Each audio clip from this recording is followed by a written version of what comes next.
If you've debated communists online long enough, you've probably noticed that they make a habit of accusing capitalism of everything their ideology has historically led to.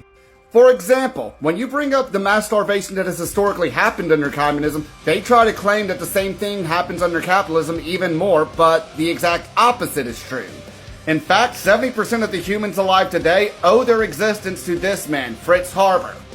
This is the guy who invented the Bosch-Haber process, which helped us learn how to synthesize nitrogen out of the air and turn it into liquid ammonia. You see, in order to farm and grow food, soil needs to have sufficient supply of nitrogen. There's only so much naturally occurring in the soil.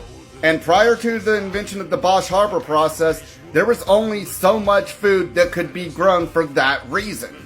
But thanks to capitalism and the innovation that it incentivizes, we can now grow 4 times the amount of food, even more so than what was naturally possible. However, there is a bit of a dark side to the legacy of Fritz Haber, and it's worth mentioning. He's not known as the father of chemical warfare for no reason. While technically he didn't invent it, he did perfect it. You see, poison gas was nothing new, but it wasn't commonly used because it used to just dissipate into the air.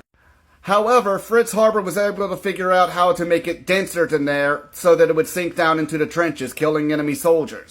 And even more tragically, his sins would come back to haunt him. Eventually, the Germans would go on to lose World War I, which would lead to the rise of National Socialism.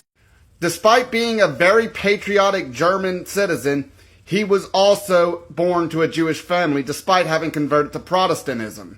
So due to the rise of anti-Semitism, he was forced to flee Germany just before World War II, where he would eventually die in Britain. And even after his death, the tragedy of his legacy would continue because the toxic gas he invented would also be used to terminate the majority of his family during the Holocaust.